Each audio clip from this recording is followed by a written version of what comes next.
ইসরায়েলের বর্তমান ও সাবেক কর্মকর্তাদের মতে ২০২৪ সালের অক্টোবরেই ইসরায়েল ইরানের আকাশ প্রতিরক্ষা ব্যবস্থাকে আঘাত এবং হিজবুল্লাহকে দুর্বল করার কাজ শুরু করে। এরপর প্রধানমন্ত্রী বেনিয়ামিন নেতানিয়াহু ইরানের বিরুদ্ধে সরাসরি হামলার প্রস্তুতি নিতে নির্দেশ দেন। অর্থাৎ এক বছর আগেই ইরানের পারমাণবিক ইস্যুতে কূটনৈতিক উদ্যোগ যখন শুরুই হয়নি, তখন থেকেই ইসরায়েল এই যুদ্ধের প্রস্তুতি নিতে শুরু করেছিল।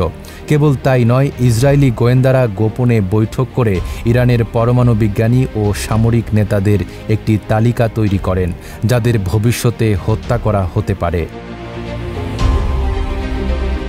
গত ১৩ জুন ভোরে ইসরায়েল আকস্মিকভাবে ইরানে হামলা চালায়, যখন ট্রাম্প প্রশাসনের সাথে কূটনৈতিক আলোচনা চলছিল ইরানের। দেশ জুড়ে তোলপাড়, ওয়ালটন ফ্রিজ কিনে আপনিও হয়ে যেতে পারেন মিলেনিয়ার।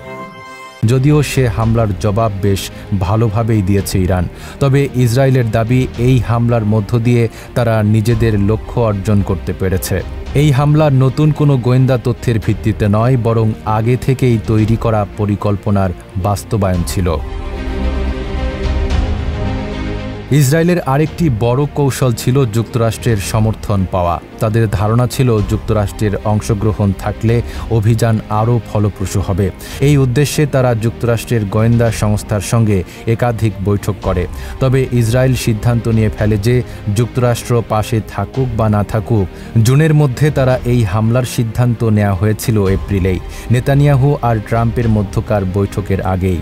সে সময় নেতানিয়াহুর মনে শঙ্কা ছিল বছরের দ্বিতীয়ার্ধে ইরান তার প্রতিরক্ষা ব্যবস্থাকে আরও শক্তিশালী করে তুলবে। তবে নেতানিয়াহুর কাছে ইরানের পারমাণবিক অগ্রগতির যথেষ্ট প্রমাণ ছিল কিনা তা নিয়ে বিশ্বজুড়ে বিতর্ক চলছে। একই সঙ্গে এমন হামলার আন্তর্জাতিক বৈধতা নিয়েও প্রশ্ন উঠেছে বিভিন্ন মহলে। Desk report, Dhaka post.